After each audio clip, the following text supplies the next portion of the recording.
Greetings, citizens of Nerdtropolis. Sean Taj here, the mayor of Nerdtropolis, and my guest today is Zach Scheerer, who stars in the re-education of Molly Singer. Zach, it's great to talk to you. I feel like I know you, but we don't know each other, but like we're bros. It's weird. It's awesome, actually, connecting with you online and getting this interview going. This is, I feel like a long time in the making. How does it feel to now be talking about what you do now the strike is over? Oh my gosh, it's been a long time coming. I know it was something that had to have been done. I definitely support it. Everything that they were working for and towards, extremely important for us as well as the entire industry. However, it was rough, especially when you have a film that drops right then and a lot of other things on top of it. So, but it's all good. Yeah, and the movie is The Re-Education of Molly Singer, directed by Andy Palmer, who was so great to give me some of his time to talk about this awesome comedy. I loved it. It very reminiscent of even my college years, some of those scenes, the ones that your character Stu is a part of, which is awesome. Oh, yeah.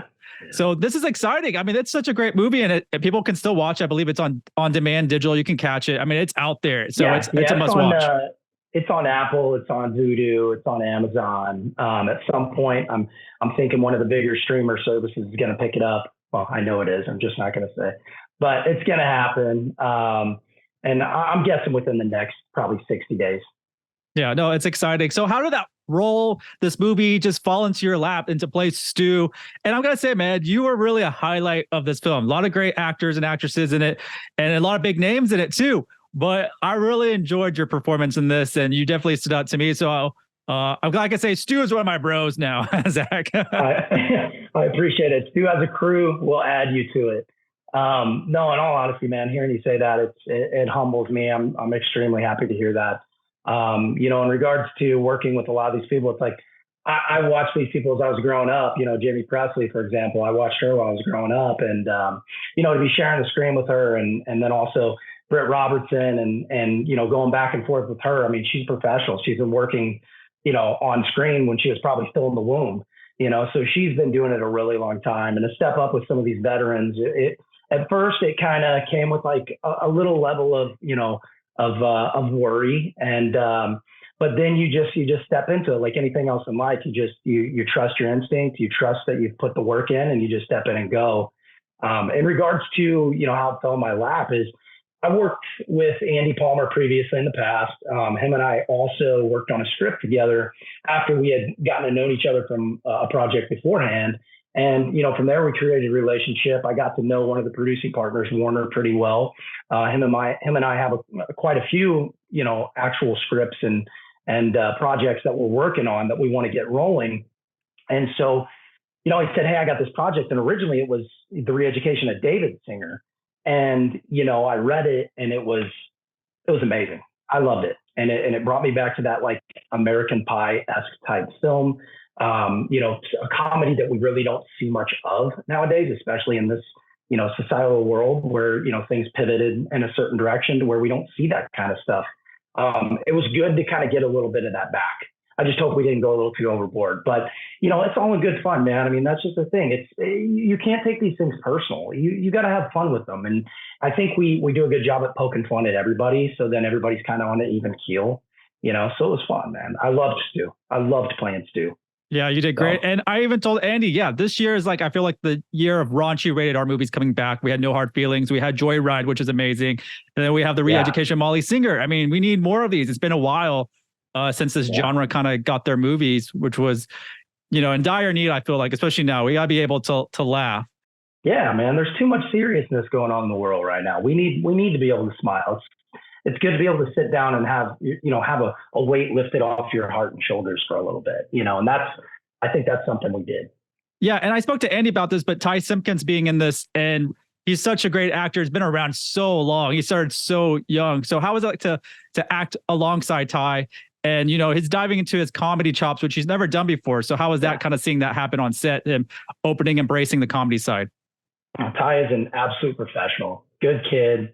Me and him got along very well, even though that, I'm poking and picking at him the entire film. Him and I are hanging out and, kind of having a good time together, sharing stories. He had just come off The Whale. So him and I were discussing a lot of that, him working with Darren Aronofsky and Brendan Fraser's come back with that. And, we all kind of had an understanding how big of a film that was going to be. But for him to come off of something like that and come into this raunchy comedy, I mean, you got to commend him for it. I mean, that takes, some cojones to do that, to jump into a genre that really he hasn't really played with all that much. And to me, that's a testament to how just a great a person and actor he is. Really, really good stand-up guy, not one of those guys that's full of himself, just a humble, great individual. I talk to Ty, every couple weeks here and there, and then everything else. So he's a good guy, man. I love working with Ty. Yeah, despite you bullying him throughout the movie, I'm sure you'll have like a little bro, a big bro type relationship. It's exactly how it was. It's very, very similar to that. He was wanting to get into MMA and boxing, and that's something that I have a huge passion for. Starting at the age of 4, my dad was a professional kickboxer, so had that under my belt at an early age, and so yeah, I kind of shot him in the right direction with that. And then of course him just he's in that college stage. He had just, I think, came from San Diego, from being in college and in a fraternity there. So it was a great role for him to step into, Yeah, full circle for him if he just came back from college and put it exactly on screen a little bit. And I had fraternity days of my own, back in the day, and I was quite the ass. Let's put it that way. So Stu there's a little bit of Stu in me. Let's put it that way. Maybe a lot more than what I'd like to show. So. Yeah, it's like Andy. I love the drinking games because that was the games we used to play in college, and it was almost like almost the same exact rules. And when you play King's Cup, the rules kind of change a little bit. You can and everyone shift them. You can play with them. You can make them your own, right? Yeah, and that was cool. Yeah, but it's been a while since I played that, but it's a lot of fun. And you mentioned, you got a background in martial arts, fighting and training, everything. I mean, that's kind of where you started, was personal training director. And it kind of shifted into acting and even modeling. So how did that passion start for, fitness, I guess we can call it, to going into acting and modeling? Yeah, I mean, so it was about, I'd say probably 2010 or so. For one, I got approached by a casting director for Rawlings football in the gym. I was working out at one of the gyms that I worked at. And she said, hey, you got to go look. You got to come to this casting call. Long story short, I ended up getting it. But I've got to give some props to a mentor of mine. His name was Greg Plitt. He passed away in 2015. He was actually killed while shooting a little excerpt for an energy drink and a protein shake combined that he actually owned with a couple other people. And, Greg and I got to know each other in the fitness industry. We got to know each other over the years. We shared contact information. I came out and visited him and things like that because I originally grew up in Illinois.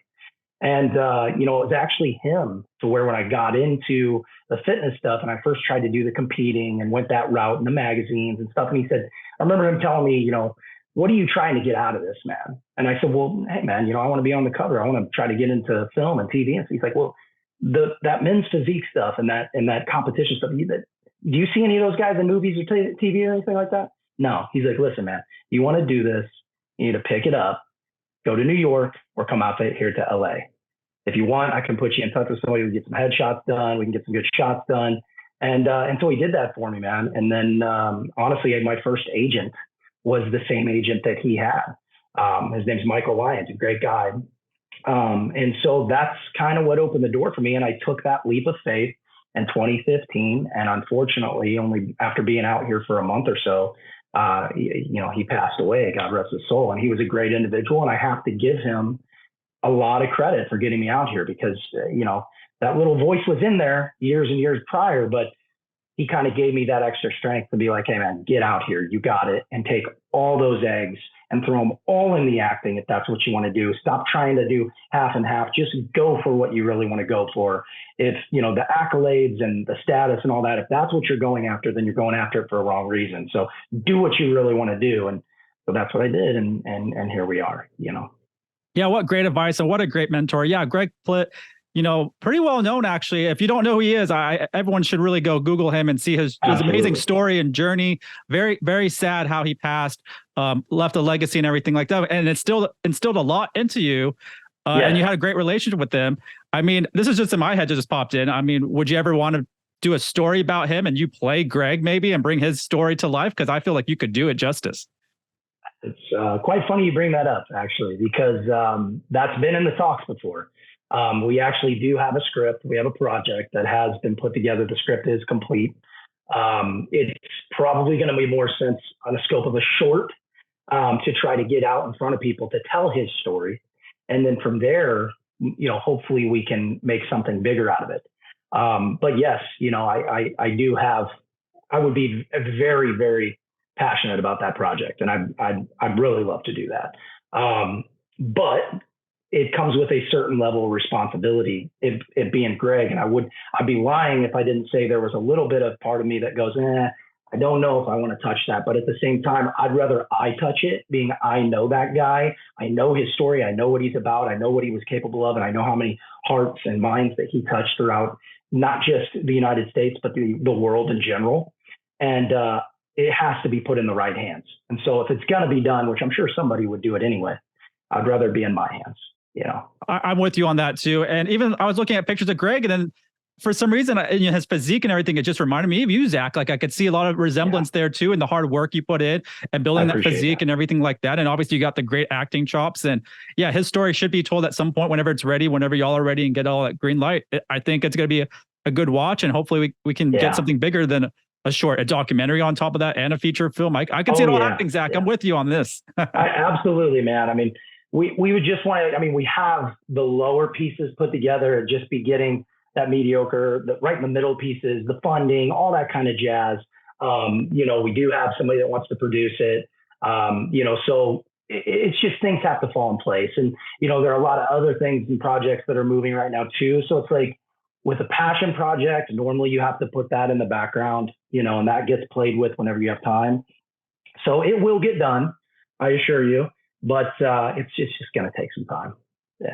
Yeah, it all happened for sure. And yeah, you mentioned you've been part of like covers of magazines such as I think GQ and Fitness, Men's Fitness, and all that stuff. So what was your favorite cover that you've done? You've done a lot of them. And is it true that you've done covers for romance novels? Is this true as well? This is awesome. I love this.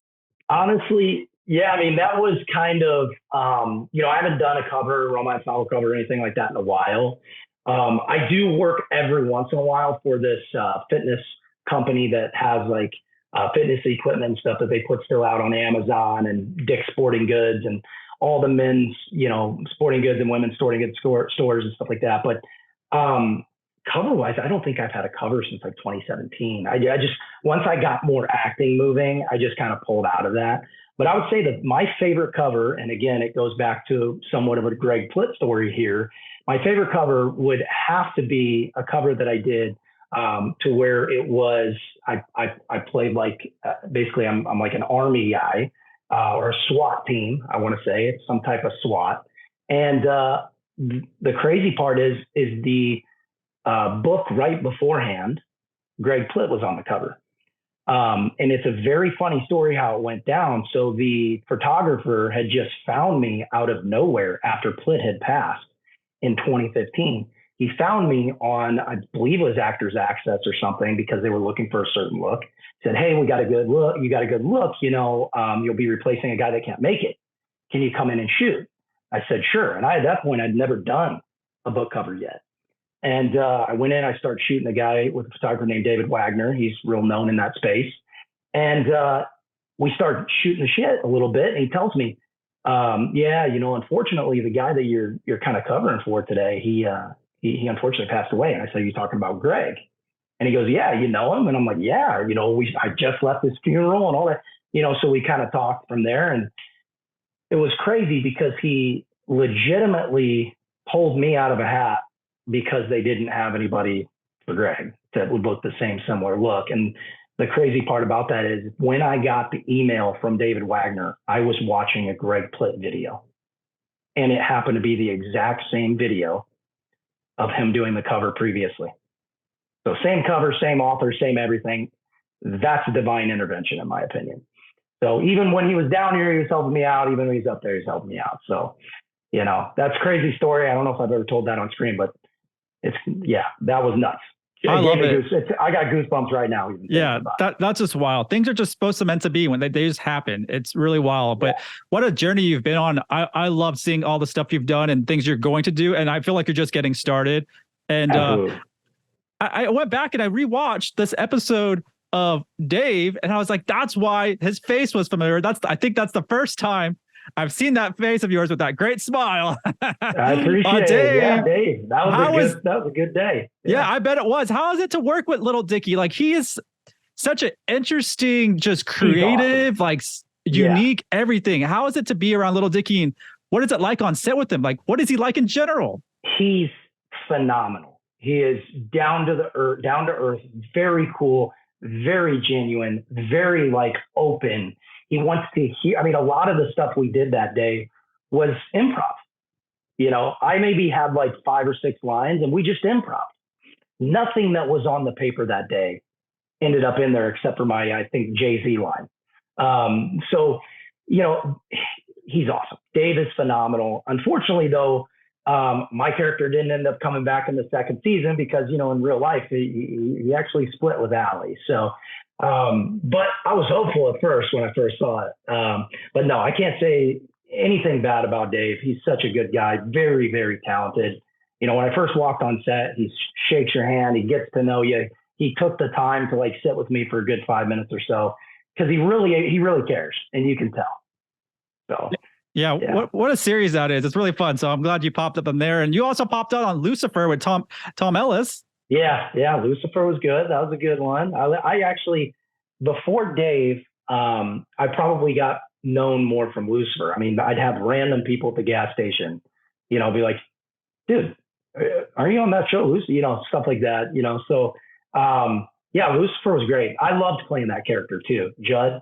And that was another one that they kind of let us have some play with. So, you know, and that was shot on a back lot of Warner Brothers out in the jungle, which was really cool. I was like a kid in the candy store at that place. I'm like, hey, can a PA take me over to the Friends set? I got to check it out. You know what I mean? At the end of the day, man, I'm still a fan. Anything I work on, I'm like a kid in a candy store, you know. It's the truth. I love it. And just seeing you do have a recognizable face, and people are going to remember it when they see you in certain things, big or small. And as your career gets bigger, it's going to be great. So you mentioned some projects to me before. Can we talk about some? What do you got going on next? For sure. I mean, you know, nothing in Hollywood is set in stone until you start filming. And even then it's not set in stone because you don't know if it's going to come out. But yeah, I mean, I've had a couple meetings with a director named Sheldon Lettich, which Sheldon has written Bloodsport, written and directed Lionheart, wrote Rambo 3. You know, I think he wrote and directed Double Impact. He is a phenomenal guy that I watched all of his movies growing up, especially his Jean-Claude Van Damme movies.